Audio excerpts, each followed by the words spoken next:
I am so excited to be back again with Portia Monberg and Pippa Shaw, and we are continuing our conversations about fair pricing in the surface design industry. If you saw our last conversation, we were talking about things that we need to know as surface designers before we even think about numbers, things we need to appreciate about the business in order to price our work confidently. And we came up with three things where the first one is that your art has value. The second one is that you have the right to negotiate. And the third one was about sort of zooming out and thinking about the long-term sustainability and the industry as a whole when you get into pricing. Today, we want to take a deep dive on the first of these, which is that your art has value. We just wanted to chat. This is going to be kind of like a freewheeling conversation about, our thoughts on why our art does have value and why that's so hard for new designers and even experienced designers to remember and grasp and use when they think about their pricing. So welcome, guys. I'm so glad to have you back. Hey, Elizabeth. Hey, Portia. Good to be here. So our art has value, and I've got a lot of notes about this. But if anyone else has something they want to start with, I think that this is a hard concept because, first of all, society at large does not value artists, right? I just recently saw this graphic that was like the most, like there was like some sort of poll. I got to find it. Maybe I can link to it, but there was some sort of poll of like the most useful professions and the least useful professions. And like 70% of people said in this poll or whatever said artists. And this was like an Instagram meme or whatever, because then the person below was like, imagine being the designer who, because it was like an infographic, right? Imagine being the designer making this graphic right now. I was like, oh my God. So like society as a whole does not find art valuable. And so that is a big stepping stone to get over. But that's not true. I mean, it's just not true. It's just that people overlook the value so easily. And I think the clearest and easiest way to show how valuable our art is trying to imagine a world where there's no surface design. Mm-hmm. All your clothes are solid color. All your rooms are solid color. All your wrapping paper and greeting cards are just plain solid colors. Like your rugs are solid. Everything is solid. There's nothing on anything. You would feel like you were in a mental hospital. What do you guys think? Yeah, I mean, I totally agree. And I think it's, it can be hard sometimes because we all go through self-doubt about what we're doing. And I do think a lot of that is related to the larger attitude in the society. And then, you're looking at like humanitarian crisis in the world or whatever. It's hard not to get sort of pulled into different things. And so it is, I think it's daily work to remind yourself that your work has value and to sort of keep in that frame of mind so that then when it comes to selling your art, you personally value it. Yeah, totally. And I think, people who do have like the, jobs, like my cousin is a doctor, and she's been working in a hospital, throughout the pandemic, and it's been really rough and really tough. And one thing is when she gets home, she has, a beautiful pillow on her sofa and she has some nice art on her walls, and that is almost saves her at the end of her day, that she's managed to create a space where full of beautiful things that help her relax. And that has a huge value because we need our doctors and nurses and everyone who does these really stressful important jobs to have access to and appreciate and surround themselves with things, and that does have some, really important value. Exactly. And think about like, especially, greeting cards. I mean, we're designers, so we're not always like writing all the information, or not all the like wording of what's inside a greeting card, but especially this year with all the trauma and grief and everything like that, how many greeting cards have really touched people and made them feel a little bit better about what is happening with them, or their families, or, you know, people that they love. You know, again, we're not writers, so I'm not saying that's surface pattern, but that's part of the arts. And that's just showing that something as simple as that doesn't seem like, you know, life, you know, like life affirming or something like that, is so valuable and so helpful to help people through difficult times. Yeah, definitely. And even for me on like my 100-day project, which I've shared on my Facebook page, which is mostly friends from high school and college, I've had people write to me and just say, thank you for sharing your art and like making my day brighter. Like I have a really boring job, so it's really fun to watch your creative journey. And I mean, that has meant so much to me, to be able to just, you know, I don't know, let people feel creative without actually having to make something, or, you know, and they love giving feedback too. And so that's like just a way that people can participate.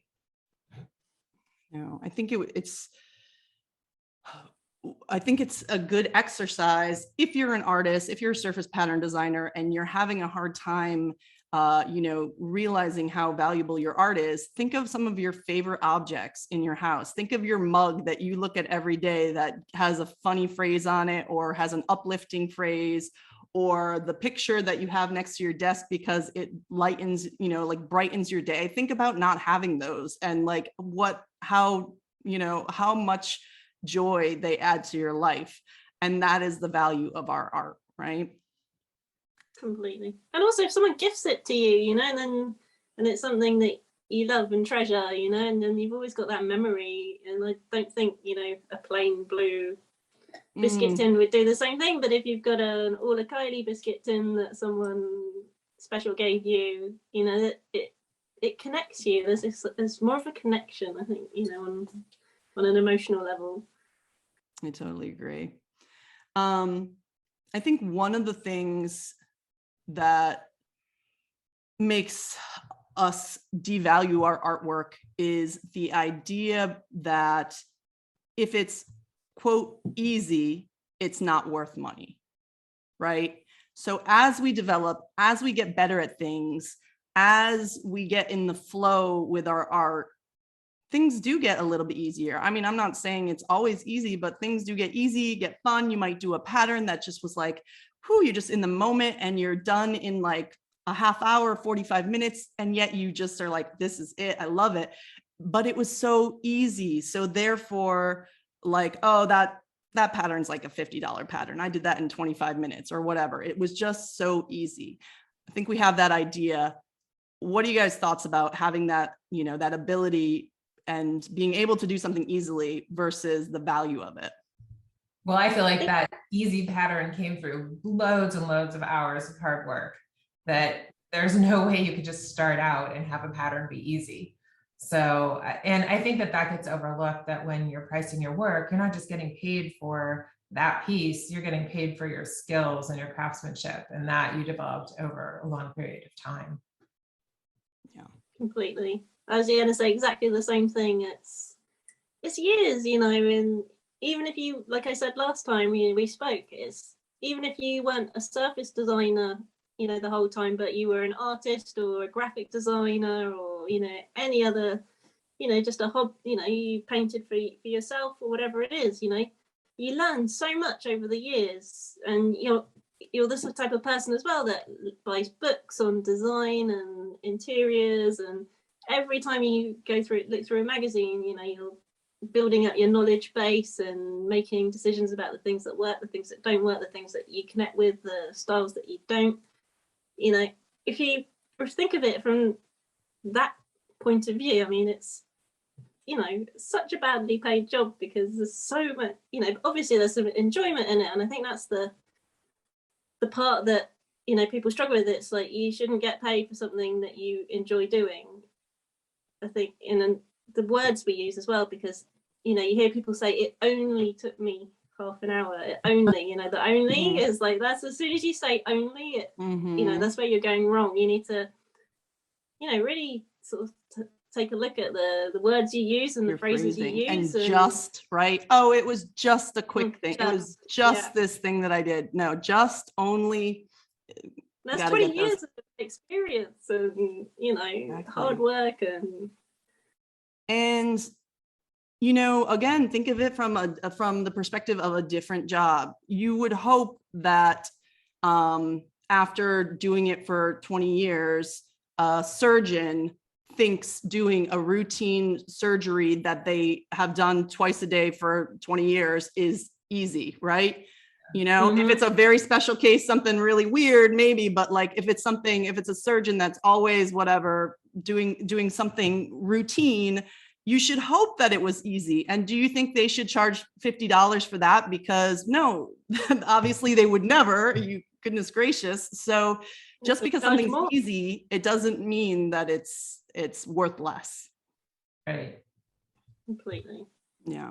And also you got to think, you know, I think everybody, all my friends imagine me, I just sit with my paints and my paper and my pens and I'm just messing around, you know, all day long with these colors, you know.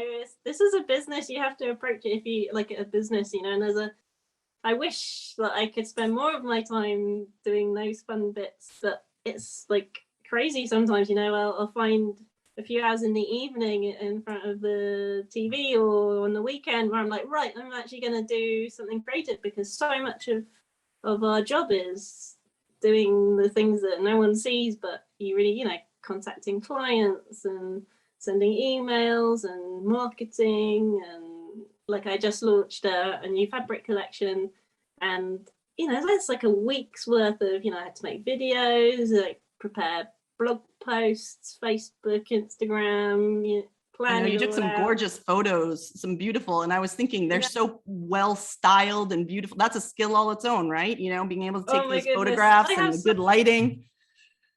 So much respect for the people, you know, because until you try it, you know, people make it look easy because they're good at it, you know, and then you try doing it and you have a tiny little flower and you're like moving it a millimeter, you know, and you're like, oh, does it look better, you know? And then you're like, you know, obviously if I was a professional stylist, I just know exactly where to put that flower. I wouldn't have to try like 30 times, you know, to, you know, get it in the right place or get the angle right, you know. So there's all these things, you know, that you don't see, you know, and that is all part of the 30 minutes that it took you to make that easy pattern, you know? Totally. And that's just another reminder that like for the stylist, that would be easy, but it's not. So why do we internalize when it's easy for us that it's less valuable? You know, it's a constant, it's a thing that we have to constantly remind ourselves throughout. Like, I mean, yeah, that look around, how sad would it be without patterns?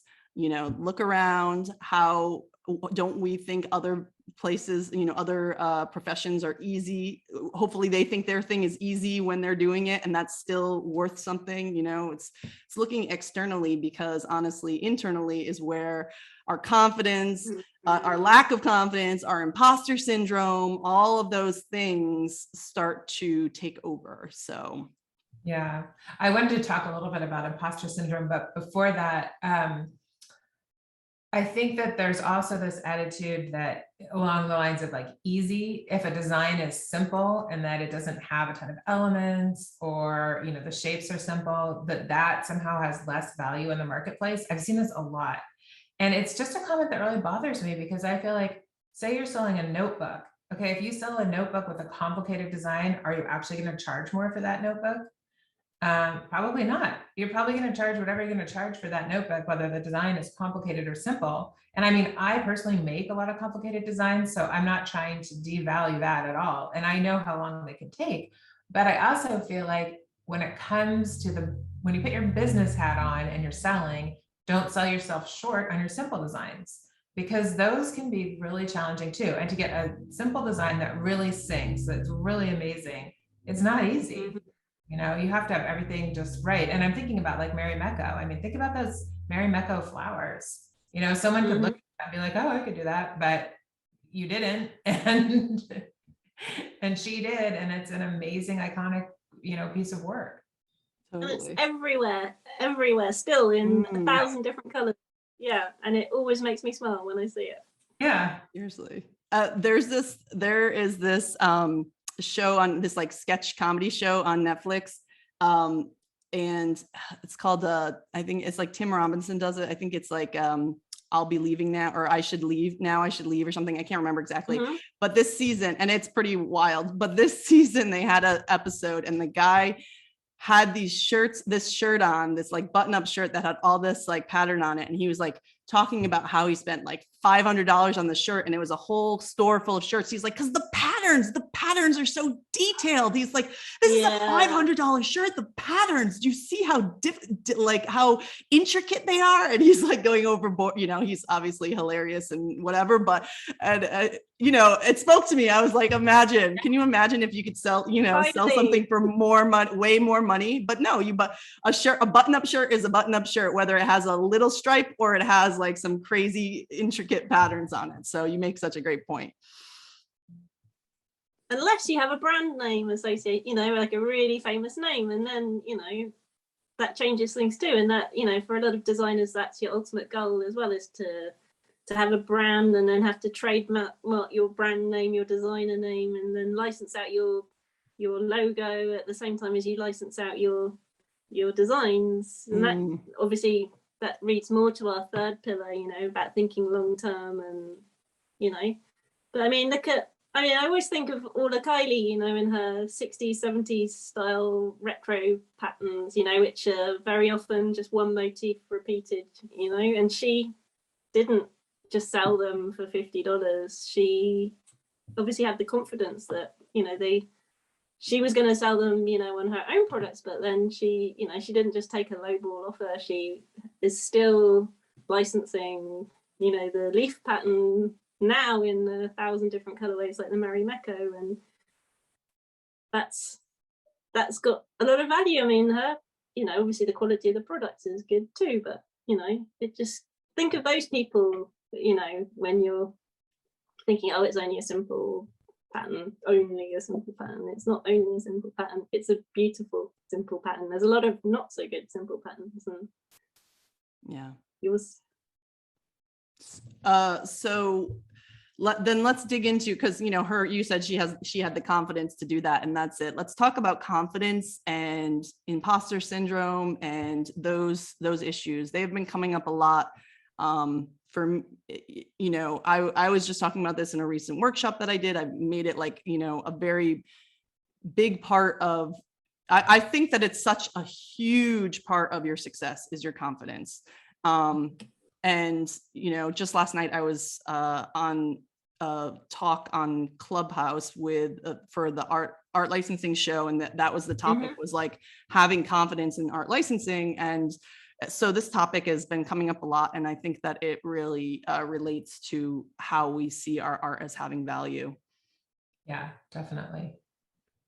I mean, I just totally agree. I think that is, and I think especially during COVID, when we're even more isolated than normal, it's already kind of an isolating career if you're working for yourself and, at home or in your studio alone.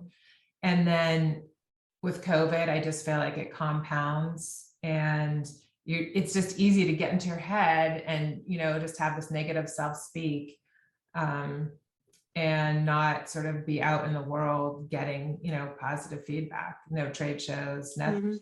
And I don't know, it's something actually I've thought about, is the possibility of like critique groups or some sort of like, this sounds goofy, but like a support group for people, because I think you really can just go into a spiral. I mean, personally, I've been having a rough time lately, and I think and then I think that would be an interesting thing to talk about. Like, I have some strategies that I use when I get into a rough patch.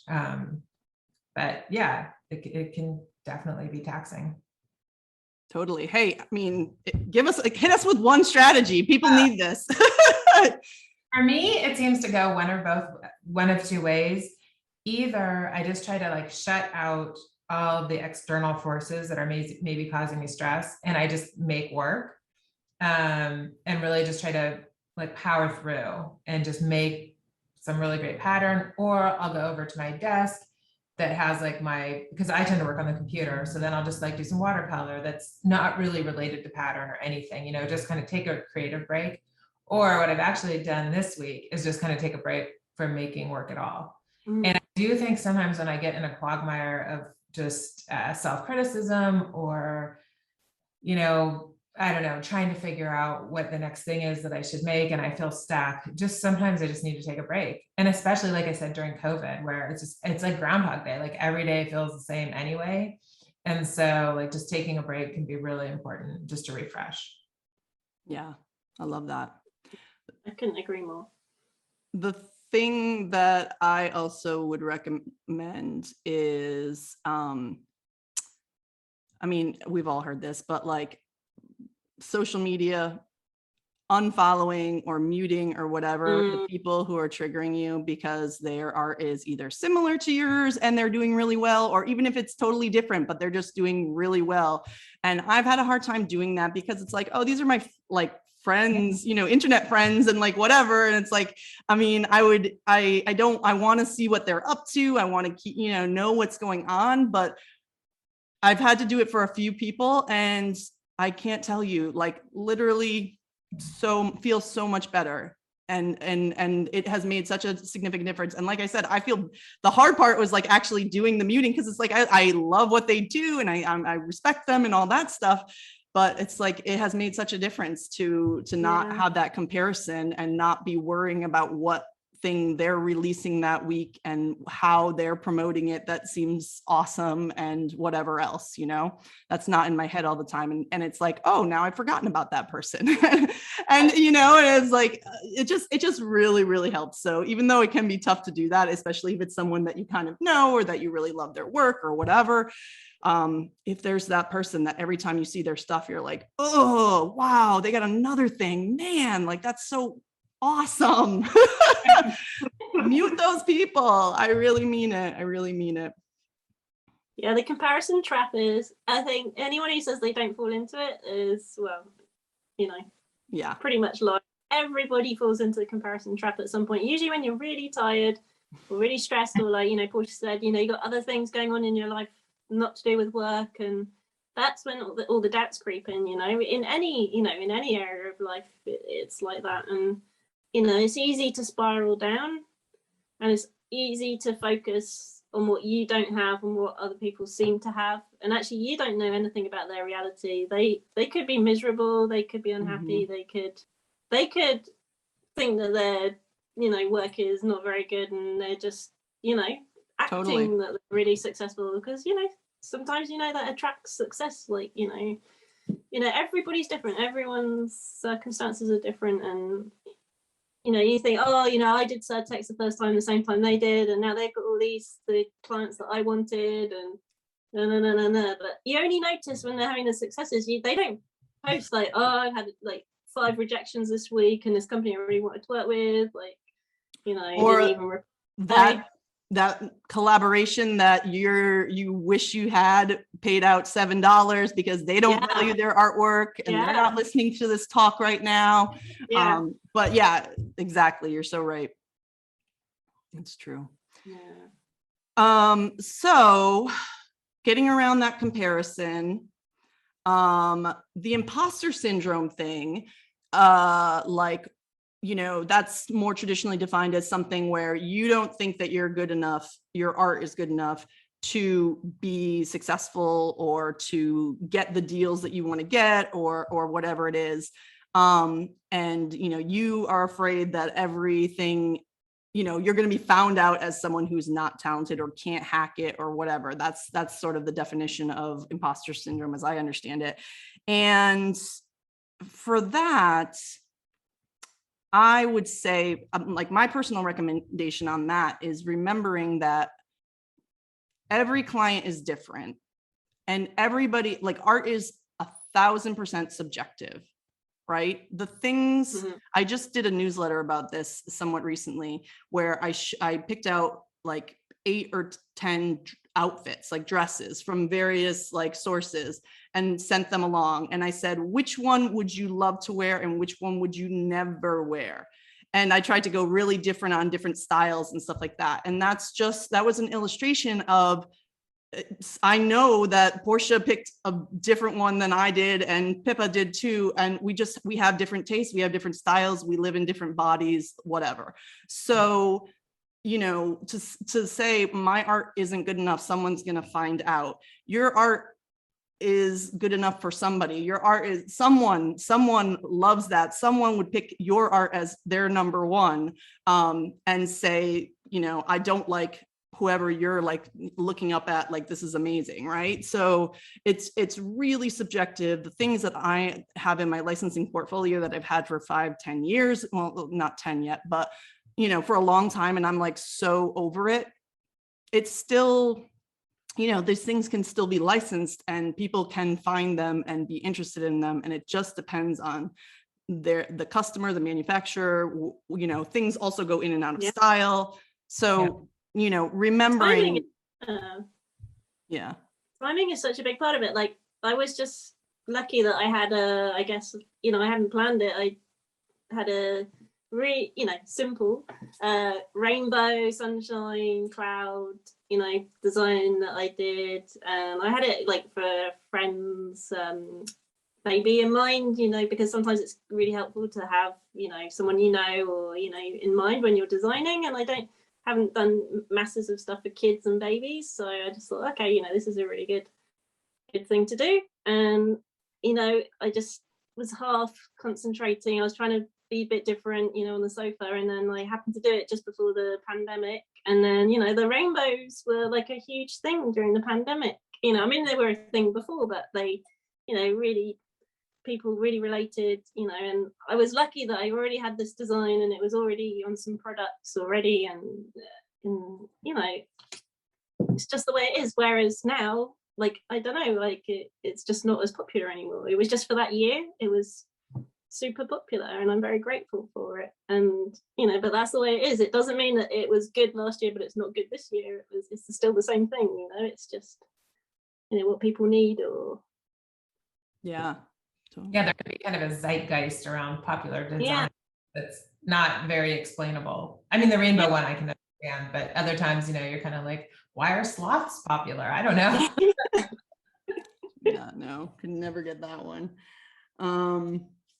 Yeah, that's so true. So, I mean, is there any other things that we wanted to point out about either imposter syndrome or about our art, you know, how to kind of keep in mind that our art has value?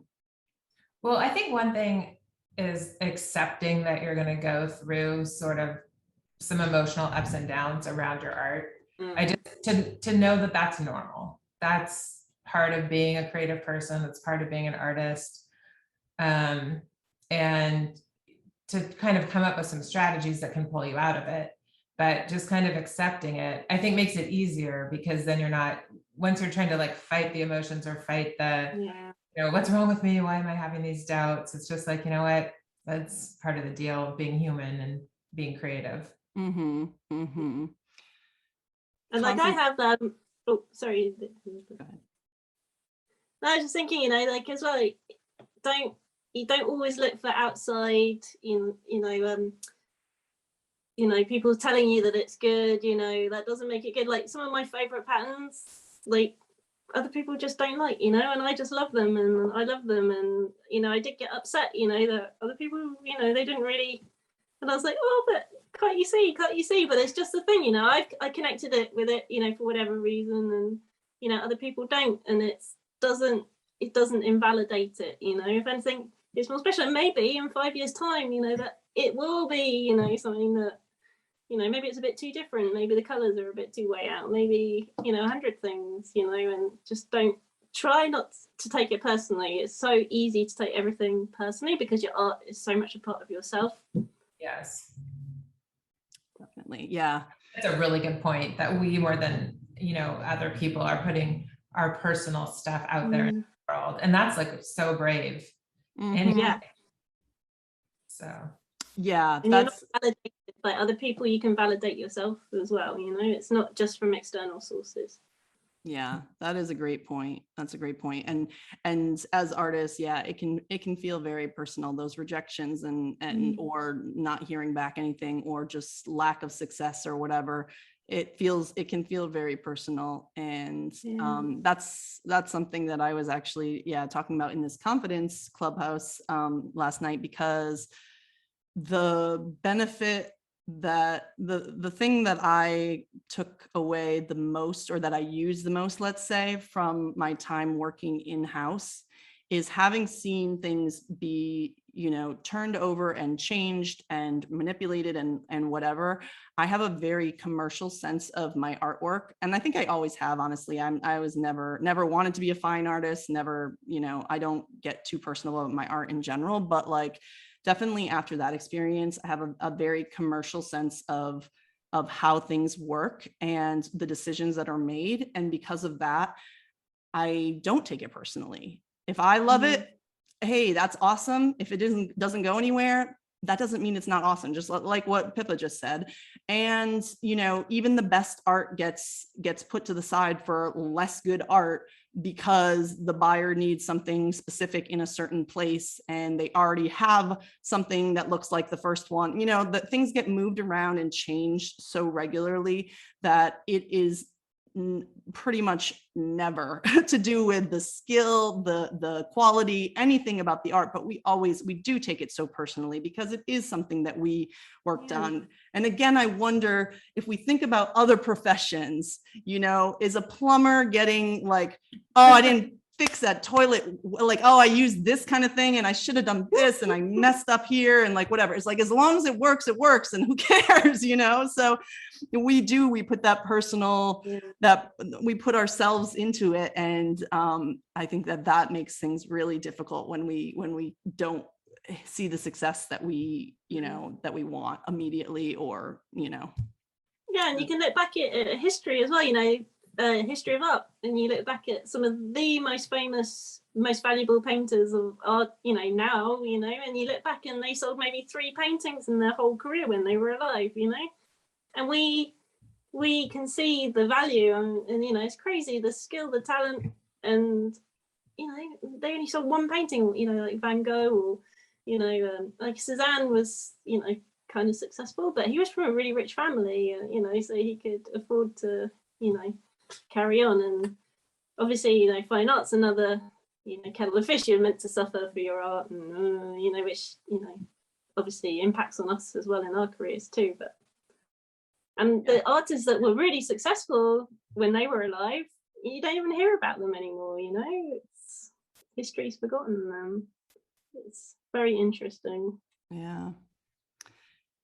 Yeah. So I think remembering that it's not about whether your art is quote unquote good. It's really if it's marketable. That's another thing that I've been talking about lately, like looking at, for example, Rae Dunn, the success of Rae Dunn. If you guys know her, she's like a ceramicist, I think, originally. But she's the one who has just like black and white, like black writing on things to describe what they are, basically, like keepsakes and planner and cookies, if it's a cookie jar or whatever, just like the super basic thing that is all over our like TJ Maxx and like home goods stores and stuff like that. And bajillions of products, huge, she's like this licensing queen, and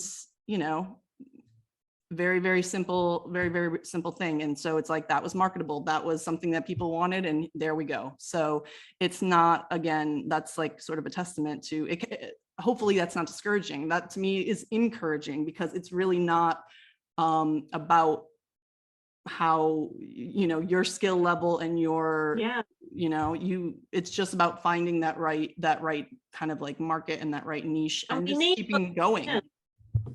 We need lots of different types of art, you don't just get Rae Dunn, you just, in TJ Maxx or wherever, you get all sorts of different designs. You get retro designs, you get really, modern designs, you get really classic designs, you get William Morris designs, you get, there's a mix, because everybody, as we said, the dresses, Elizabeth's dress example, like everybody has different tastes, everyone wants something different. Definitely. Definitely. Yeah. I mean, I think it is interesting. There's two things. One is that I feel like we do go through minimalism is really popular, then maximalism is really popular. And it kind of like going back and forth between those two. But then also it kind of reminds me about jeans these days. Like when I was growing up, you get 501s, right? Like that was, I am older than both of you, but it was like there was 501 jeans. And then gradually, there was kind of these trends like, skinny leg, wide leg, whatever. And now I just feel like you could go into a store and there could be every single cut available to you. And I do feel like the world has opened up a little more that way, where there is more, definitely more options available for people all the time. Variety. Yeah. There's trends, but I do think that, like you guys are saying, there's at any store, there's going to be really a variety of styles to choose from. Agreed. Well, unless anyone else has anything to contribute, I mean, I think that's, we went through some really important points around, remembering that our art has value based on some of our favorite things and our houses, and imagining a world without surface pattern design. We talked about, the idea that just because something's easy doesn't mean that it's, has no value, especially when you think about other professions and externally. We talked about confidence, and Portia gave some strategies to work on that, and imposter syndrome, and probably a couple other things that I'm not remembering, but altogether, I think those are some really important points when it comes to remembering that our art does have value, and it's worth more than we sometimes tell ourselves, right? I think we should finish with Portia with your mantra from last week. I love that. The value. Oh, yes. Yeah. Okay. Value yourself, value your time, value your art. I like it. You should say that should be something, that you say over and over again in your head, affirmation wise, right? Yeah. And that you can see that phrase in the Facebook group, Fair Pay for Surface Designers, for surface design. I will definitely put that link in the description, as well as links so that you can check out these lovely ladies and myself if you don't know me and you're just here to hear about fair pricing. And so join that group. This Facebook group is having a lot of amazing resources thanks to Portia's hard work. We're getting a lot of not only resources on pricing, but on different art industry information that I haven't seen anywhere else. So it's really a valuable group, and it's free. So can't argue with that price. Thank you again, ladies. Oh, sorry, go ahead. The one thing that is very popular in the group right now are anonymous reviews of courses, of classes that are available for surface pattern designers. So yeah, that's key. I can't look, I'm launching. I can't look at it because I don't want to, what happens if there's something not good, and then I'm going to be like in a shame spiral or something. I don't think that, whatever. Anyways, no, so definitely awesome information to be found. And as more people go into the group and fill out the surveys that Portia has put together about different pricing that they've received, that they've charged, whatever, that is going to help us have more information to distribute. And so we can all sort of slowly move our prices up. Yes. So, all right, guys. Well, thank you so much. Everything is going to be great in the description. Thank you. If you love learning about surface pattern design and creative business, be sure to subscribe to this channel and follow me on Instagram at esilverdesign. Also, I would be super grateful if you shared this channel with your surface pattern friends.